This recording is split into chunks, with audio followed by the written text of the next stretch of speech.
बताना चाहूंगी कि मैं आपको जो भी टॉपिक्स करवा रही हूँ आप प्लीज उन्हें अपनी नोटबुक में नोट करते रहें। अगर आप उन्हें नोट नहीं करेंगे तो आप 2 दिन के बाद ही उन टॉपिक्स को भूल जाओगे। चलो आप मेरी वीडियो तो देख रहे हो, बट वीडियो के साथ साथ आप उन टॉपिक्स को अपनी नोटबुक में नोट करते रहो, तो ये आपके लिए ही मतलब इजी हो जाएगा कि आपको बाद में जो है वो इजिली समझ में आ जाएगा। ठीक है, तो मेरी ये बात जरूर मानना कि जो भी टॉपिक्स मैं आपको करवा रही हूँ साथ के साथ अपनी नोटबुक लेके बैठो और उसके ऊपर नोट करते रहो, और बाद में उन्हीं टॉपिक्स को आप एनसीईआरटी की बुक्स में से भी रीड कर सकते हो। ठीक है, तो आपको उससे जो है वो जल्दी समझ में आ जाएगा। तो स्टूडेंट्स चलो हम करते हैं अपना नेक्स्ट टॉपिक स्टार्ट, जो है Newton second law of motion. जो Newton first law of motion है स्टूडेंट्स, वो हम अपनी प्रीवियस वीडियो में कर चुके हैं। अगर किसी ने नहीं देखा तो वहां जाकर देख सकते हो। ठीक है, तो चलो हमारा Newton second law of motion students देखो क्या है। उससे पहले थोड़ा सा हम रिवाइज करते हैं Newton first law of motion. ठीक है, जिनको समझ में आ गया उनको पता है मैंने क्या बताया था।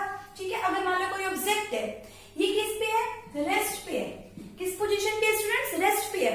अगर मैं इसके ऊपर कोई नेट फोर्स अप्लाई नहीं करती तो ये ऑब्जेक्ट अपनी पोजीशन चेंज नहीं करेगा, ये किस पोजीशन पे रहेगा, रेस्ट पे है। और अगर कोई ऑब्जेक्ट मोशन में है, ठीक है, मैं उसके ऊपर नेट फोर्स अप्लाई नहीं कर रही तो वो ऑब्जेक्ट भी स्टूडेंट किस में रहेगा, मोशन में रहेगा, वो अपनी पोजीशन चेंज नहीं करेगा, मतलब मोशन से रेस्ट पे नहीं आएगा, अपनी स्टेट चेंज नहीं करेगा।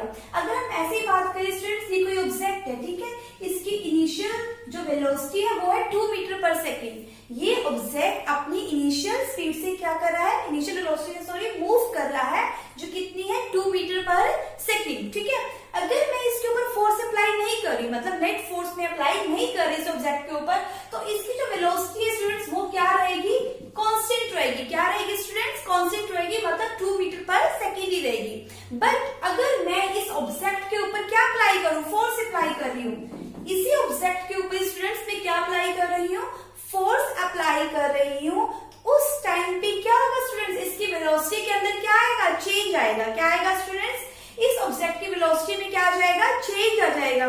तो वो चेंज कितना आया आप बता सकते हो कि अगर मैंने इस ऑब्जेक्ट है, मान लो इस ऑब्जेक्ट का जो मास है वो 2 kg है, कितना है, 2 kg है। ठीक है, और इसकी जो इनिशियल वेलोसिटी है वो कितनी है, 2 मीटर पर सेकेंड है। मैंने क्या किया, इसके ऊपर फोर्स अप्लाई किया है। मैंने फोर्स कितना अप्लाई किया, मान लो 50 न्यूटन फोर्स अप्लाई किया। कितना किया स्टूडेंट्स, 50 न्यूटन मैंने फोर्स अप्लाई किया इस ऑब्जेक्ट के ऊपर, तो इसकी वेलोसिटी में कितना चेंज आया। ठीक है, तो यही जो चेंज है कि मान लो, या फिर अगर हम ये बात करें कि जिसका मास 2 kg है, इनिशियल वेलोसिटी कितनी है, 2 मीटर पर सेकेंड है, फोर्स कितना अप्लाई किया स्टूडेंट, 50 न्यूटन हमने फोर्स अप्लाई किया है। ठीक है, उसके बाद अगर हम बात करें, फोर्स अप्लाई करने के बाद ये ऑब्जेक्ट इसमें चले जाएगा, मतलब मोशन में तो है, इसकी वेलोसिटी क्या हो जाएगी, चेंज हो जाएगी। तो अगर हम बात करें कि आफ्टर 10 सेकेंड्स, कितने सेकेंड्स के बाद स्टूडेंट्स, 10 सेकेंड्स के बाद इस ऑब्जेक्ट की वेलोसिटी कितनी हो गई, इस ऑब्जेक्ट की वेलोसिटी में कितना चेंज आया, इनिशियल से फाइनल तक। आगे बात समझ में, मतलब इनिशियल कितने है, 2 मीटर पर सेकेंड। तो अब इसकी फाइनल वेलोसिटी क्या होगी, कितने टाइम पीरियड के बाद, 10 सेकेंड्स के बाद। तो स्टूडेंट्स ये जो फाइनल वेलोसिटी कैलकुलेट करेंगे वो हमें किसकी हेल्प से करेंगे, Newton second law of motion. जो इसकी फाइनल वेलोसिटी बताएगा वो कौन बताएगा, Newton second law of motion. तो अभी हम इसके अंदर क्या करेंगे,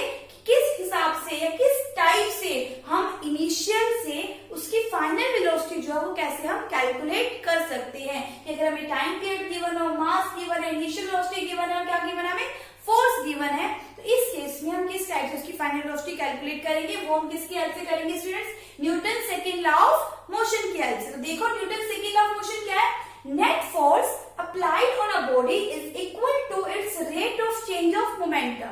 क्या है स्टूडेंट्स, कि जो किसी ऑब्जेक्ट या बॉडी के ऊपर क्या अप्लाई कर रहे हैं, नेट फोर्स अप्लाई कर रहे हैं, वो किसके इक्वल है students, rate of change of momentum के। किसके इक्वल है, rate of change of momentum.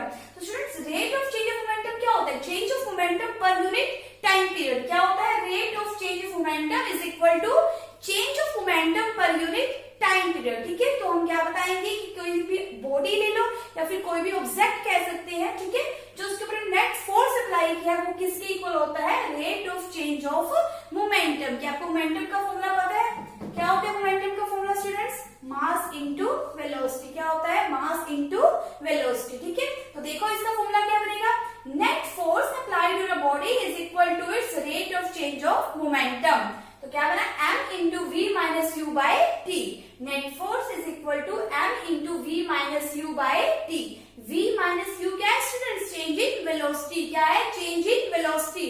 Change in velocity into में मास, क्या बन गया, चेंज इन मोमेंटम। क्या बन गया students, change of momentum divide by time period. मतलब कंप्लीट ये टर्म हमारी क्या बन गई, rate of change of momentum. ये क्या है स्टूडेंट्स, चेंज ऑफ मोमेंटम, ठीक है। डिवाइड में टी आ जाएगा विद रिस्पेक्ट टू टाइम। अगर हम बात कर रहे हैं तो वो टर्म क्या बन जाएगी, rate of change of momentum. तो यहाँ से जो हमारा Newton second law of motion का जो स्टूडेंट्स हमारा फॉर्मूला है वो क्या बनता है, net force is equal to m into v minus u by t. Students f net क्या है, नेट फोर्स, ठीक है। m क्या है, मास ऑफ द ऑब्जेक्ट या मास ऑफ द बॉडी कह सकते हो आप। v हमारी क्या है स्टूडेंट्स, इनफाइनल वेलोसिटी। u क्या है, इनिशियल वेलोसिटी। मतलब जैसे जो ऑब्जेक्ट था वो पहले 2 मीटर पर सेकंड की वेलोसिटी से मूव कर रहा था। जब हमने फोर्स अप्लाई किया 50 न्यूटन तो उसकी वेलोसिटी क्या हो गई स्टूडेंट्स, चेंज हो गई। वो जो वेलोसिटी है वो क्या है, फाइनल वेलोसिटी है, ठीक है। और t क्या है स्टूडेंट्स, हमारा टाइम पीरियड, ठीक है। तो अब मैं आपको ये बताऊंगी कि इस हिसाब से हम कैसे जो है फाइनल वेलोसिटी कैलकुलेट करेंगे। तो आप इसमें फॉर्मूला आप पुट कर सकते हो। एफ नेट हमारा कितना गिवन है स्टूडेंट्स, 50 न्यूटन पुट कर दो। फोर्स की जगह स्टूडेंट्स क्या आ जाएगा, 50 आ जाएगा। मास स्टूडेंट्स हमें कितना गिवन है, 2 kg। क्या गिवन है, 2 kg into v minus u. Students v देखो, वी तो हमें फाइंड आउट करना है, माइनस यू देखो स्टूडेंट्स कितना है, 2 है। क्या है स्टूडेंट्स, यू 2 है, ठीक है। डिवाइड बाय स्टूडेंट्स कितना आ जाएगा, टी। टाइम पीरियड कितना है, 10। कितना है स्टूडेंट्स, टाइम पीरियड 10 सेकंड्स है, ठीक है। तो यहाँ ये कितना हो जाएगा students, 500 is equal to 2 into v minus 2। तो कितना हो गया स्टूडेंट्स, यहाँ से 250 हो गया। Then 250 is equal to v minus 2। कितना हो गया students, 250 is equal to v minus 2। या फिर आप यहाँ से कट भी कर सकते हो, ठीक है। Then v is equal to कितना आ जाएगा स्टूडेंट्स, 252 मीटर पर सेकेंड। कितना आ गया स्टूडेंट्स, फाइनल वेलोसिटी कितनी आ गई स्टूडेंट्स, 252 मीटर पर सेकेंड। तो इस हिसाब से आप फाइंड आउट कर सकते हो। क्या फाइंड आउट कर सकते हो स्टूडेंट्स, फाइनल वेलोसिटी आप फाइंड आउट कर सकते हो। स्टूडेंट्स क्या है, ये Newton's second law of motion. तो स्टूडेंट्स ऐसे ही हम एक नेक्स्ट सिचुएशन कंसीडर कर रहे हैं। तो देखो यहाँ पर क्या है, मान लो मैंने एक ऑब्जेक्ट कंसीडर किया जो किस पे है, रेस्ट पे है, ठीक है। अगर मैं इस जो ऑब्जेक्ट हमारा रेस्ट पे, इसके ऊपर कितना फोर्स अप्लाई करूं, 10 न्यूटन अगर मैं फोर्स स्टूडेंट्स अप्लाई कर रही हूँ, तो उसके बाद वो ऑब्जेक्ट क्या करेगा स्टूडेंट्स, मूव करेगा। तो मूव करने के बाद, ठीक है, अगर मैं बात करूं कि टाइम पीरियड कितना, 20 सेकेंड्स के बाद उस ऑब्जेक्ट की फाइनल वेलोसिटी कितनी होगी। इनिशियल कितनी है स्टूडेंट्स, 0, क्योंकि ऑब्जेक्ट किस पे है स्टूडेंट्स, रेस्ट पे है। तो u कितना आ जाएगा, 0 आ जाएगा, ठीक है। फोर्स कितना अप्लाई किया मैंने, 10 न्यूटन फोर्स अप्लाई किया। तो 10 न्यूटन फोर्स अप्लाई करने के बाद उस ऑब्जेक्ट की जो वेलोसिटी है उसमें कितना चेंज आया, मतलब पहले 0 थी तो अब 20 सेकंड्स के बाद उसकी वेलोसिटी जो है वो कितनी हो गई। तो वो हम किसकी हेल्प से फाइंड आउट कर सकते हैं, Newton second law of motion. जैसे हमने फर्स्ट सिचुएशन की थी वैसे हम ये करेंगे। इस ऑब्जेक्ट का मास स्टूडेंट्स कितना है, 5 kg है। तो आप देखो सभी करके, ये नेट फोर्स कितना गिवन है, 10 न्यूटन। कितना गिवन है, 10 न्यूटन। मास कितना है, 5। फाइनल वेलोसिटी हमें फाइंड आउट करनी है। इनिशियल कितनी है, 0। और टाइम पीरियड कितना है, 20।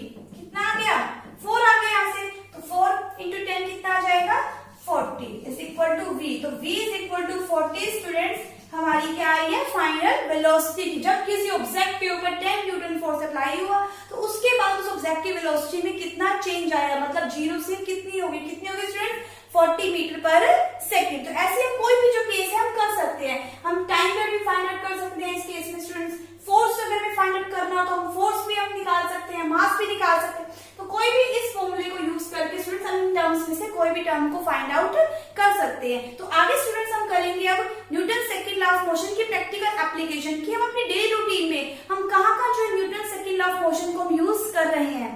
तो जैसे स्टूडेंट्स आपने देखा भी होगा कि जब आप क्रिकेट मैच देखते हो तो उस टाइम पे मान लो क्रिकेटर ने क्या मारा, सिक्सर मारा। तो मान लो जो बॉलर उस बॉल को कैच कर रहा है, उसे मतलब सिक्सर लगने से पहले उसने बॉल को क्या कर लिया, कैच कर लिया। तो आप जब देखोगे तो वो उस बॉल को कैसे कैच करता है, वो एकदम से नहीं कैच करेगा ऐसे, वो अपने बॉल को अपने हाथों में आने के बाद अपने हाथों को कहाँ लेके जाएगा, ऐसे पीछे लेके जाएगा। मैं तो देखती नहीं हूँ बट आप लोग क्रिकेट मैच देखते होगे तो आपको इस बात का जरूर पता होगा कि जब भी कोई बॉलर बॉल को कैच कर रहा है वो एकदम से कैच नहीं करेगा। वो क्या करेगा, बॉल को अपने हाथों में आने के बाद कहाँ लेके जाएगा, उसे पीछे लेके जाएगा। तो स्टूडेंट्स ये क्या चीज है, ये क्या है, Newton second law of motion ही है। क्या है students, Newton second law of motion. मैं आपको एक प्रैक्टिकल वे में बता रही हूँ, एग्जांपल देखिए। मान लो जो बॉल आ रही है उसकी इनिशियल वेलोसिटी है 5 मीटर पर सेकेंड। कितनी है स्टूडेंट्स, 5 मीटर पर सेकेंड। अब जब वो क्या आ गई, बॉलर के हैंड्स में आ गई, तो उसकी फाइनल वेलोसिटी क्या हो जाएगी स्टूडेंट्स, 0, क्योंकि वो बॉल किस में चली गई, अब रेस्ट पे चली गई। किस पे चली गई स्टूडेंट्स, रेस्ट पे चली गई। तो फाइनल वेलोसिटी कितनी हो गई, 0 हो गई। इनिशियल क्या थी, 5 मीटर पर सेकेंड। तो जब वो बॉलर अपने हैंड्स को पीछे लेके जा रहा है स्टूडेंट, उसमें भी क्या लगा होगा, टाइम पीरियड भी तो कुछ ना कुछ लगेगा। उस बॉल को रेस्ट पे जाने में भी तो क्या लगा है, टाइम लगा है। तो वो मान के चले हम, टाइम कितना है, 2 सेकेंड्स का लगा है। कितना लगा है, जब वो अपने हैंड्स को पीछे लेके जा रहा है 2 सेकेंड्स का स्टूडेंट्स लगा है। इनिशियल 5 है, फाइनल कितनी है, 0 है, टाइम पीरियड क्या है, 2 सेकेंड्स है। तो अगर हम बात करें, हम इसमें क्या कैलकुलेट करें, अगर स्टूडेंट्स हम नेट फोर्स कैलकुलेट करें इस केस में, तो कितना आ जाएगा, हम उस बॉल का मास मान सकते हैं, कितना है, 2 kg है। कितना है, 2 kg है। पुट कर देते हैं, 2 इंटू वी माइनस यू क्या हो जाएगा, 0 minus 5 divide by time period. Time period कितना है स्टूडेंट्स, ठीक है। तो कितना आ गया, net force is equal to -5। कितना आ गया स्टूडेंट्स, नेट फोर्स -5 न्यूटन। अगर आप बात करो, हम यहाँ माइनस से कोई मतलब नहीं, क्योंकि हम यहाँ क्या देख रहे हैं, उसका मैग्नीट्यूड देख रहे हैं, हम उसकी डायरेक्शन नहीं देख रहे, क्या देख रहे हैं हम, उसका मैग्नीट्यूड। तो हम यहाँ किसकी बात करेंगे स्टूडेंट, सिर्फ 5 की बात करेंगे। मतलब उसका जो नेट फोर्स आया वो कितना है, 5 न्यूटन। ठीक है, कि उस बॉलर को, उस बॉल को कैच करने में कितना फोर्स अप्लाई करना पड़ा, 5 न्यूटन फोर्स अप्लाई करना पड़ा। कितना करना पड़ा, 5 न्यूटन। अगर हम अब सेकंड सिचुएशन देखें कि मान लो कोई बॉलर अपने हैंड्स को पीछे नहीं लेके जा रहा, वो क्या कर रहा है, एकदम से अपने हाथों में उस बॉल को कैच कर रहा है। तो उस केस की स्टूडेंट्स अगर हम बात करें, अगर नेट फोर्स निकाले, तो देखो उस केस में क्या आएगा, हमें क्या निकालना है, नेट फोर्स। ठीक है, इसी केस से हम निकालेंगे स्टूडेंट्स। ठीक है, बस उसमें एक चीज हमें ध्यान रखनी पड़ेगी, वहां पर टाइम पीरियड क्या हो जाएगा स्टूडेंट्स, चेंज होएगा। बाकी सब कुछ सेम रहेगा, वहां क्या चेंज होएगा, टाइम पीरियड। क्योंकि वो जो बॉलर है वो अपने हैंड्स को पीछे नहीं लेके जा रहा, वो एकदम से बॉल को क्या कर रहा है स्टूडेंट्स, कैच कर रहा है। ठीक है, तो उस केस में हम टाइम पीरियड अगर मान के चले, हम मानते हैं कितना लगा, 0.1 सेकेंड। उसे बॉल को कैच करने में कितना टाइम, मतलब बॉल को रेस्ट पे जाने में कितना टाइम लगा, 0.1 सेकेंड का। उसके अकॉर्डिंग स्टूडेंट्स अगर हम फोर्स निकालते हैं, तो देखो क्या हो जाएगा, मास कितना है हमारे पास, 2।